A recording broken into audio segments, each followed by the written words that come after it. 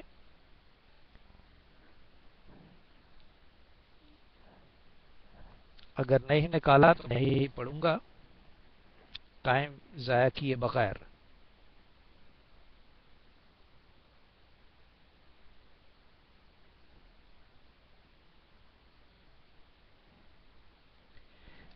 ٹھیک ہے، میں پڑھے دیتا ہوں، کوئی بات نہیں، لیکن میں چاہتا ہوں کہ جو ایمان ہم رکھتے ہیں اس کی حفاظت بھی کریں۔ ہمارا ایمان ہے کہ یہ خداوند کا کلام جو ہمارے لیے دیا گیا ہے یہ ہماری زندگیوں کے لیے بہتر ہے، اور اس کی حفاظت اسی طرح سے کی جاتی ہے کہ اس کلام کو اپنے دل میں رکھیں۔ اگر دل میں ہوگا تو یہ پڑھا بھی جائے گا، سنا بھی جائے گا اور عمل بھی کیا جائے گا، اور اس کی حفاظت کرنا عمل سے ہوتا ہے۔ اور عمل کیا ہے؟ جب کہا جائے پڑھنے کے لیے تو وہ آدمی پڑھے جو جانتا ہے کہ میں پڑھ نہیں سکتا، تو زیادہ بہتر ہوگا۔ کیوں؟ اس لیے کہ جو پڑھ سکتا ہے وہ تو پڑھ سکتا ہے، اور جو نہیں پڑھ سکتا آج ہمارے پاس اس کے لیے ایک نصیحت کا سبق لیٹس پلیٹ فارم کی آئی ڈی پر موجود ہے. تو اس پریکٹس کے لیے اس کو پڑھے تاکہ کمی جو ہے پڑھائی میں وہ پوری ہو جائے. ہم آپس میں تو پڑھ سکتے ہیں، ہم شرمائے وہاں پہ جہاں پہ غیر قوم کے سامنے ہم پڑھ نہیں سکتے، تو ہم اس وقت شرماتے ہیں. لہٰذا میں پڑھے دیتا ہوں. لکھتے ہیں مقدس پولس دوسرا تیموتھیوس میں پہلا باب 6 آیت سے 14 آیت تک. اسی سبب سے میں تجھے یاد دلاتا ہوں کہ خدا کی اس نعمت کو چمکا دے جو میرے ہاتھ رکھنے کے باعث تجھے حاصل ہے، کیونکہ خدا نے ہمیں دہشت کی روح نہیں بلکہ قدرت اور محبت اور تربیت کی روح دی ہے.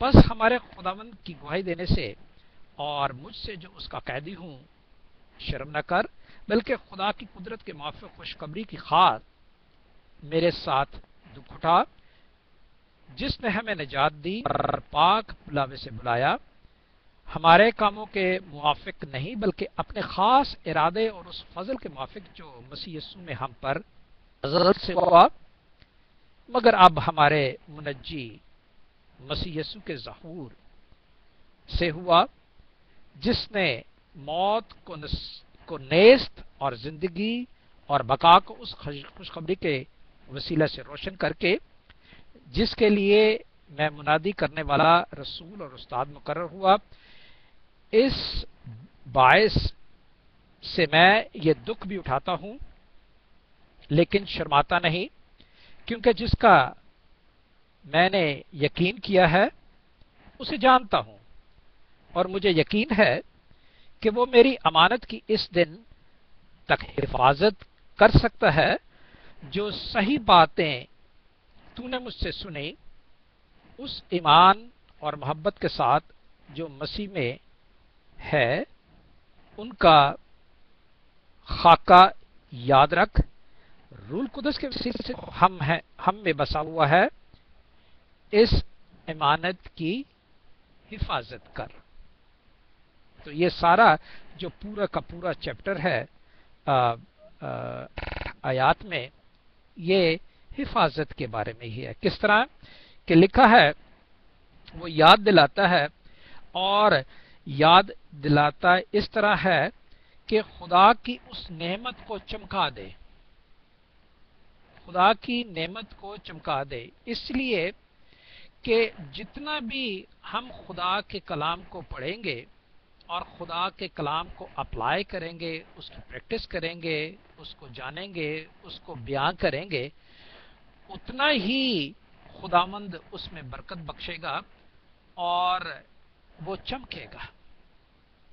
کیوں؟ آپ جانتے ہیں کہ چراغ جو ہے وہ اگر میز کے نیچے یا کرسی کے نیچے یا چرپائی کے نیچے رکھا جائے تو وہ روشنی نہیں پھیلاتا.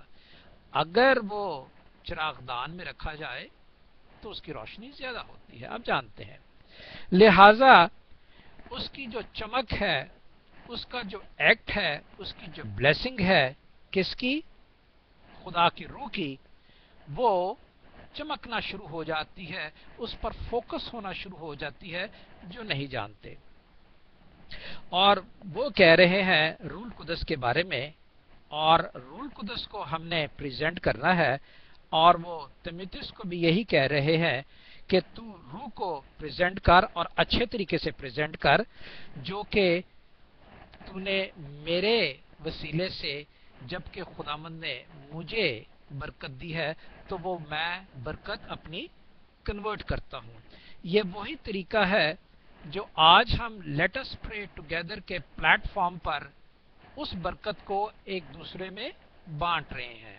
اور اب ہمارا ایک دوسرے سے یہی ایک سوال ہونا چاہیے اور جواب ہونا چاہیے کہ ہم اس ایمان کو اگر محفوظ رکھتے ہیں کہ خداوند ہم میں سے ایک چمک پیدا کرے گا، ایک روشنی پیدا کرے گا، تو لا محالہ اس ایمان کی حفاظت کرنے کے لیے we have to practice it, we have to apply it, ہمیں اپلائی کرنا ضروری ہے۔ پھر لکھتا ہے 7ویں آیت میں، کیونکہ خدا نے ہمیں دہشت کی روح نہیں بلکہ قدرت اور محبت اور تربیت کی روح دی ہے۔ 3 باتیں۔ اگر ہم اسی طرح ڈرتے رہے، اسی طرح خوف کھاتے رہے کہ یار مجھے نہیں آتا پڑھنا، یار مجھے نہیں آتا، تو ہم کب پڑھیں گے اور اب کب سنیں گے اور اب کب جانیں گے؟ And this is for Muslims also, میں مسلمانوں کے لیے بھی یہی کہتا ہوں کہ وہ خوف سے کئی مرتبہ ہوتا ہے کہ خاندانی خوف سے وہ کلام مقدس کو نہیں پڑھتے، کیونکہ ان کے طریقہ کار میں، ان کی گھریلو زندگی میں یہ بتایا جاتا ہے کہ یہ کلام نہیں پڑھنا۔ لہذا ان کے لیے بھی یہ ہے، جس طرح وہ جانتے ہیں کہ ابراہیم نے اپنے کنبے کو اور خاندان کو پورے کو چھوڑ کر خدا کی بات مانی تھی، اور خدا نے آج بھی اس کا وعدہ آج تک قائم رکھا ہے، بلکہ ہمارے ختم ہو جانے تک آئندہ صدیوں میں بھی اس کا وعدہ قائم رہے گا۔ تو اگر ابراہیم اس وقت ڈر جاتا اور قربانی نہ کرتا اور ڈر جاتا، اپنے خاندان کو نہ چھوڑتا، تو کیا اس نے ایمان کی حفاظت کی؟ اس نے ایمان کی حفاظت نہیں کی، اس نے خدا کے اس پرومس کی حفاظت نہیں کی، تو اسے پرومس کیسے ملتا؟ تو same resemblance we are having in our body, ہماری باڈی میں بھی وہی بات موجود ہے، کیونکہ ہم ابراہیم کی طرح ہی پیدا ہوئے ہیں اور ابراہیم کی طرح ہی زندگی گزار رہے ہیں۔ گو زمانہ فرق ہے لیکن زندگی ہی ہے، اور وہ قدرت جو اس میں آئی تھی، اس نے بیان کی، وہ قدرت ہم میں بھی ہے، اور وہ قدرت جو ہے وہ ہمیں دہشت یا خوف اور خطر کی روح نہیں دیتی، بلکہ ہمیں سچائی پیش کرنے کی روح دیتی ہے قدرت، اور وہی محبت جسے ہم خدا کہتے ہیں، لکھا ہے قدرت اور محبت اور تربیت، وہی محبت جسے ہم خدا کہتے ہیں۔ God is love and love is God, خدا محبت ہے اور محبت خدا ہے، وہی اگر ہمارے درمیان میں ہے تو ہمیں سچائی اور محبت جو ہے، پیار جو ہے، ایک دوسرے کی ہمدردی جو ہے، وہ آزاد کرتی ہے۔ اور تربیت صحیح طریقے سچائی پہ چلنا انسان سمجھ جاتا ہے محبت کے ذریعے اور قدرت کے ذریعے مل جاتی ہے۔ آگے لکھتے ہیں 8ویں آیت میں، پس ہمارے خداوند کی گواہی دینے سے اور مجھ سے جو اس کا قیدی ہوں شرم نہ کر، بلکہ خدا کی قدرت کے موافق خوشخبری کے خاطر میرے ساتھ دکھ اٹھا۔ He is giving a same example like Jesus did۔ وہ وہی بات بتاتے ہیں جو خداوند نے کیا، وہ گھبرائے نہیں، حالانکہ آپ جانتے ہیں کہ ان پہ 3 ایلیگیشن لگائے گئے تھے۔ کون سا ایلیگیشن؟ ایک ایلیگیشن یہ لگا تھا کہ تو جو لوگوں میں سے بدروئیں نکالتا ہے وہ بال بز کی مدد سے نکالتا ہے، تو بدروؤں کا مالک ہے، اور تو بدرو، تیرے میں ایک روح بد روح ہے جس کے وسیلے سے تو دوسری بدروؤں کو نکالتا ہے۔ پہلا ایلیگیشن۔ دوسرا ایلیگیشن کہ تو نے کہا ہے کہ اس ہیکل کو میں 3 دن میں ڈھا دوں گا، اب بنا دوں گا، سوری، تم اسے ڈھا دو، میں 3 دن میں بنا دوں گا۔ تو کس طرح بنائے گا؟ لیکن پھر تیسرا ایلیگیشن انہوں نے یہ لگایا کہ تو کہتا ہے کہ میں خدا کا بیٹا ہوں۔ یہ 3 ایلیگیشن لگے تھے، اور ان تینوں ایلیگیشن میں جب اسے پوچھا گیا تو خداوند نے کہا کہ میں اگر تم سے کہوں تو تم میرا یقین نہ کرو گے، اور اگر میں تمہیں بتاؤں تو تم دل سے معلوم نہ کرو گے۔ وہ کیوں؟ کیونکہ تم سنتے ہوئے بھی نہیں سنتے، دیکھتے ہوئے بھی نہیں دیکھتے، اور دل رکھتے ہوئے معلوم نہیں کرتے. اب تم نہیں جانتے کہ جسے میں کہتا ہوں کہ ہیکل بنانے کے لیے 3 دن میں بناؤں گا، وہ ہے میرا جی اٹھنا.